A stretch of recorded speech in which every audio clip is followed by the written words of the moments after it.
Welcome back to the channel guys. आज हम बात करने वाले हैं एक बहुत ही मेजर इंपॉर्टेंट टॉपिक पे, जो कि है कि पहाड़ों में गाड़ी कैसे चलाएं। ये एक बहुत ही इंपॉर्टेंट टॉपिक है नए ड्राइवर्स के लिए, या वो बंदा जो गाड़ी लेके जाना चाहता है पहाड़ों पे, बट एक डर है कि यार गाड़ी पहाड़ों पे कैसे चलती है। क्योंकि ज़्यादातर हाईवे पे और हम सीधी सड़कों पे तो गाड़ी चला लेते हैं, बट पहाड़ों पे चलाने के लिए एक्सपीरियंस चाहिए होता है और एक डर होता है हर किसी के अंदर कि चलती कैसे है पहाड़ों पे। क्योंकि टर्न्स और कर्व्स बहुत ज़्यादा होते हैं, और एक अंडरस्टैंडिंग होती है कि हाईवे की अंडरस्टैंडिंग अलग होती है, नॉर्मल सड़क की अंडरस्टैंडिंग अलग होती है कि वहाँ गाड़ी कैसे चलानी है और हाईवे पे कैसे चलानी है। और साथ ही साथ पहाड़ों का भी एक रूल एंड रेगुलेशन है, उसी के हिसाब से आपको गाड़ी चलानी होती है। उसके ऑपोजिट अगर आप चलाएंगे तो फिर एक्सीडेंट हो सकता है या फिर आप कुछ मिसहैप कर सकते हैं अपने साथ। तो वो चीज़ें आज मैं बताने वाला हूँ, कुछ ऐसे पॉइंट्स जो आपको ध्यान रखने हैं हाईवे पे। तो हम पता ही है हमें हाईवे के पॉइंट्स, बट आज पहाड़ों की बात करने वाले हैं कि पहाड़ों पे वो पॉइंट्स कौन से हैं जिन पे हमें ध्यान रखना है पहाड़ों पे गाड़ी चलाते हुए। तो वीडियो को करते शुरू। पहला पॉइंट मैं अगर आपको बता दूं, तो अगर आप चढ़ रहे हो, चढ़ाई कर रहे हो या नीचे उतर रहे हो, डाउनफॉल में हो, तो आपको एक चीज़ ध्यान रखनी है कि आपको गाड़ी अपने लेफ्ट हैंड साइड ही रखनी है। जितना आपकी ये वाइट मार्किंग आपको दिख रही है लेफ्ट हैंड साइड में, उसी के साथ बिल्कुल आपको एडजस्टमेंट रखनी है। बिल्कुल राइट हैंड साइड आपको बिल्कुल भी नहीं जाना, क्योंकि जो राइट हैंड साइड वाली जगह है वो प्रॉपर सारी जगह हमें देनी है जो गाड़ियाँ ऊपर चढ़ रही हैं उनको। क्योंकि जो ऊपर गाड़ियाँ चढ़ती हैं उन्हें बहुत ज़्यादा लोड लगता है, ऊपर चढ़ने में प्रेशर चाहिए होता है, तो वो बहुत ज़्यादा स्पीड से आती हैं और हम आराम से उतर सकते हैं। हमें कोई भी रेस नहीं देनी होती उतरने वाले गाड़ियों को। तो हमें प्रॉपर अपने लेफ्ट हैंड साइड रखनी है, जितना आप रख सकते हैं मैक्सिमम। और ये वाइट वाली मार्किंग आपको मार्क कर देती है कि आप इससे उधर ना जाएं, क्योंकि रोड उस साइड ख़त्म हो जाती है।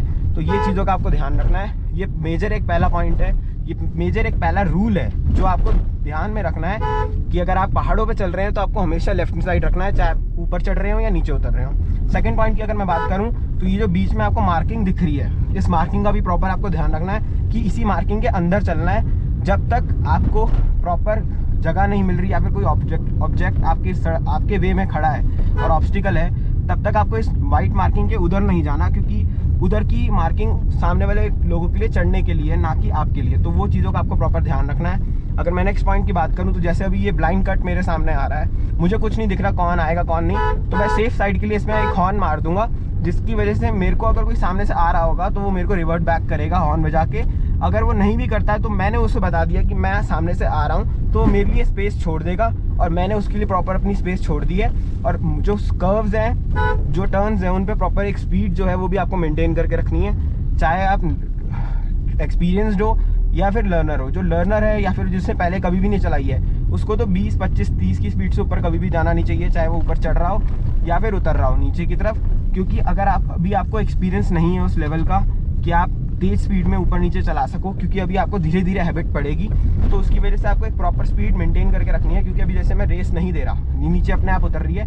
गियर एंगेजमेंट ज़रूर रखनी है, क्योंकि जो इंजन ब्रेकिंग होती है वो बहुत बड़ा पार्ट प्ले करती है इस नीचे डाउनफॉल में हम जब उतरते हैं गाड़ी को लेके। क्योंकि जो ब्रेकिंग है वो कभी फेल भी हो सकती है 1%, और ब्रेकिंग पे अगर लोड ज़्यादा पड़ता है तो जो ब्रेक पैड्स होते हैं वो हीट अप होके काम करना बंद भी कर सकते हैं, क्योंकि गाड़ी है तो मैकेनिकल पार्ट्स ही, तो उस पर हम ज़्यादा भरोसा नहीं कर सकते। बट जो इंजन ब्रेकिंग है वो फेल कभी भी नहीं होती। ज़्यादातर जो ट्रक्स होते हैं, हैवी लोडेड व्हीकल्स होते हैं, वो इंजन ब्रेकिंग का ज़्यादा यूज़ करते हैं एज़ कम्पेयर टू जो नेचुरल ब्रेक दे रखी होती है। क्योंकि इंजन ब्रेकिंग एक बहुत बड़ा पार्ट करती है प्ले गाड़ी को रोकने के लिए। क्योंकि इंजन की जो ब्रेक है, गियर एंगेजमेंट जो है, उसकी एक पर्टिकुलर स्पीड होती है, तो वो सेकंड गियर अगर हम लगा रखा है तो वो 30-20 से ऊपर नहीं जाएगा लेके। तो वो चीज़ों का आपको ज़रूर से ध्यान रखना है कि इंजन ब्रेकिंग कभी भी न्यूट्रल में नहीं उतारनी नीचे गाड़ी, क्योंकि जब तक आप एक्सपीरियंस जो नहीं है बहुत ज़्यादा, तब तक ये रिस्क बिल्कुल भी लेना नहीं चाहिए कि आप बिल्कुल न्यूट्रल में गाड़ी उतार रहे हैं। क्योंकि न्यूट्रल में उतर तो जाएगी गाड़ी, बट इंजन ब्रेकिंग नहीं लगेगी। फिर अगर आपकी ब्रेक 1% फेल हो गई या कुछ मिसहैप हुआ, टेक्निकल इशू हुआ, तो आपकी ब्रेक लगेगी ही नहीं, और जब तक आप गियर में इंगेज करेंगे गाड़ी तब तक बहुत ज़्यादा देर हो जाएगी। तो इसके लिए इंजन ब्रेकिंग ज़रूरी है, और साथ ही साथ गाड़ी गियर में रहना बहुत इंपॉर्टेंट चीज़ है।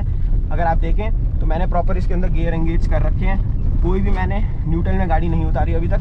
तो ये सारी चीज़ें ध्यान रखना बहुत ज़्यादा ज़रूरी है। हॉर्न का आपको प्रॉपर यूज़ करना है, एक सर्टेन स्पीड पे ही चलना है मेंटेन करके, ना ज़्यादा तेज़ ना ज़्यादा धीरे, कि आपको दिक्कत भी ना हो और बाकी गाड़ियों को प्रॉपर जगह मिले क्रॉस करने के लिए। जैसे अब सामने से आई गाड़ी, तो उसको मैंने प्रॉपर जगह दी राइट हैंड साइड अपने, कि वो आराम से निकल जाए। दोबारा ब्लाइंड कट आया एंड मैंने उसको कवर किया तो अगर मैं लास्ट पॉइंट की बात करूं तो जो लास्ट पॉइंट आपका एक होता है कि अगर आप पहाड़ों पे चला रहे हैं तो अगर सामने से, जैसे अभी तो बिल्कुल खाली सड़क है, कोई भी इसके अंदर ऑब्स्टिकल या फिर कोई सामने मेरे गाड़ी नहीं है, तो मेरे को ओवरटेक करने की एज सच नीड नहीं है। बट अगर मेरे सामने कोई भी गाड़ी आती है और जब तक मेरे सामने क्लियर पैसेज नहीं है, अगर आप देखें ये बिल्कुल ब्लाइंड कट है, इस कट पे मैं बिल्कुल भी ओवरटेक नहीं करूँगा, क्योंकि मुझे नहीं पता सामने से कौन आ रहा है कौन नहीं। तो जब तक आपको एक लॉन्ग क्लियर कट ना मिले, क्लियर विजन ना मिले, चाहे आप एक्सपीरियंस ड्राइवर हो या फिर आप लर्नर हो, ये बात दोनों के लिए इंपॉर्टेंट है। क्योंकि अगर जब तक आपको पता ही नहीं चल रहा मेरे सामने से आ कौन रहा है, तो हम ओवरटेक करने वाला रिस्क नहीं ले सकते। जैसे अब मेरे को दिख रहा है कि आगे कोई भी नहीं है, तो मैं यहाँ पे ओवरटेक करना चाहूँ तो मैं आराम से कर सकता हूँ, क्योंकि मेरे को कॉन्फिडेंस है कि आगे से कोई आ नहीं रहा है एकदम से और मेरे को विजिबल है। जैसे अब इसने ओवरटेक करी तो इसे मैंने प्रॉपर जगह दी और साथ ही साथ उसने देख लिया कि आगे कोई नहीं है। तो ये चीज़ों का आपको प्रॉपर ध्यान रखना है, तभी आप माउंटेन्स पे आराम से गाड़ी चला सकते हैं। और कोई ज़्यादा हार्ड एंड फास्ट वाला रूल नहीं है, आप धीरे धीरे आराम से चलाएंगे तो आप आराम से गाड़ी को मूव ऑन कर सकते हैं, कोई दिक्कत नहीं है। आप माउंटेन्स पे एज इट इज़, पहाड़ों जैसे आप हाईवे पे चलाते हैं गाड़ी, वैसे ही आप पहाड़ों पे भी आराम से चला सकते हैं गाड़ी। तो ये कुछ बातें थी जो ध्यान रखने वाली होती हैं जब आप हिल्स पे चल रहे हैं, चाहे फिर आप लर्नर हो या फिर आप नए ड्राइवर्स हो, क्योंकि नए ड्राइवर्स को भी ओवर कॉन्फिडेंस में वो बहुत बार ज़्यादा तेज़ चलाते हैं गाड़ी, उसकी वजह से एक्सीडेंट्स हो जाते हैं। तो ये चीज़ें जो हैं वो आपको ध्यान रखने वाली होती हैं कि आप चाहे चढ़ रहे हों या उतर रहे हों, ये सारी चीज़ें आपको ध्यान रखनी है।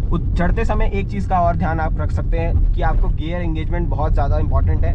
उस टाइम पे अगर आप गलत गियर में गाड़ी लगाएंगे तो गाड़ी लोड नहीं ले पाएगी और बहुत गाड़ियों की फिर क्लच प्लेटें भी फूक जाती हैं। तो एक मेजर जो कंसर्न, एक डर जो होता है कि यार मेरी गाड़ी की क्लच प्लेटें तो नहीं फूक जाएंगी, तो उससे बचने के लिए सिर्फ एक ही उपाय है कि आपका जो गियर एंगेजमेंट है वो बहुत अच्छा होना चाहिए।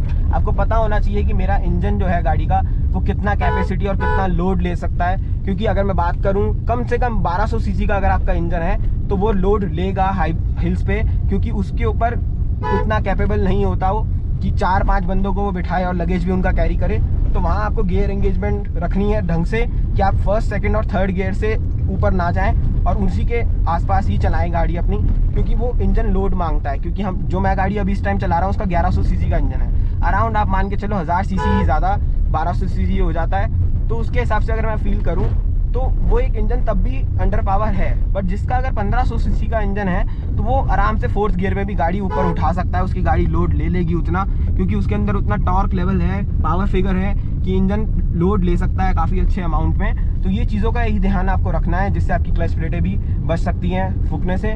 और अगर कोई अचानक से हिल बिल्कुल ऊपर स्टीप चढ़ाई आ गई है तो उसमें आपको सिर्फ यही ध्यान रखना है कि गियर फर्स्ट लगाना है, हाफ क्लच में हल्का हल्का एक्सीलरेटर देना, पूरा क्लच छोड़ देना है, ताकि क्लच के ऊपर आपका फोर्स ना आए और एक अच्छे से आपकी गाड़ी निकल जाए। क्योंकि लोग क्या करते हैं, क्लच छोड़ते नहीं हैं और एक्सीलरेटर पूरा दे देते हैं, उसी दौरान में जो होता है वो क्लच प्लेटें फूक जाती हैं और फिर प्रॉब्लम आ जाती है, क्योंकि गाड़ी उसके बाद चल ही नहीं सकती, वहीं के वहीं रुक जाएगी गाड़ी। और आपको फिर मैकेनिक से जब तक क्लच प्लेटें नहीं डलवाओगे तब तक आपकी गाड़ी आगे पीछे मूव तक नहीं करेगी। तो ये चीज़ें कुछ हैं जो ध्यान रखने वाली होती हैं अगर आप हिल्स पे ड्राइव कर रहे हैं। बाकी और कोई मेजर कंसर्न नहीं है, सिर्फ अगर आप ये कुछ पॉइंट्स अपने दिमाग में रखेंगे ध्यान से, तो आप ज़रूर से आराम से अपनी फैमिली के साथ एंजॉय कर सकते हैं हिल्स पे आकर, चाहे फिर वो कहीं की भी हिल्स हो।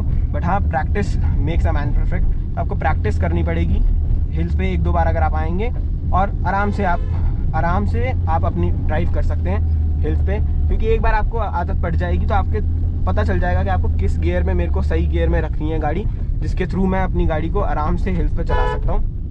तो ज़रूर से बताएं वीडियो कैसी लगी। वीडियो इन्फॉर्मेटिव लगी तो वीडियो को लाइक करें, शेयर करें फैमिली और फ्रेंड्स में, कि जिसको भी अगर अभी तक पहाड़ों पे गाड़ी चलाना नहीं आती है तो उसके लिए बहुत ही इन्फॉर्मेटिव वीडियो है। तो ऐसी और वीडियोस मैं आपके लिए लाता रहूँगा। अभी बहुत शानदार कंटेंट आने वाले हैं चैनल पे, लेटेस्ट कंटेंट्स आने वाले हैं। 2000 सब्सक्राइबर जल्दी से करवाओ, उसके बाद फिर मैं रिवील करूँगा एक नया सरप्राइज़ आपके लिए, कि वो सरप्राइज़ कौन सा है जो मैंने आपके लिए प्लान करा है। और काफ़ी लेटेस्ट कंटेंट है वो इस टाइम पे ऑटोमोबाइल इंडस्ट्री के अंदर।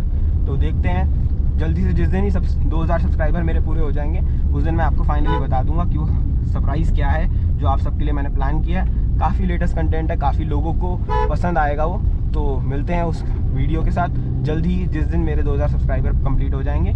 और तब तक के लिए वीडियो को देखने के लिए थैंक यू सो मच।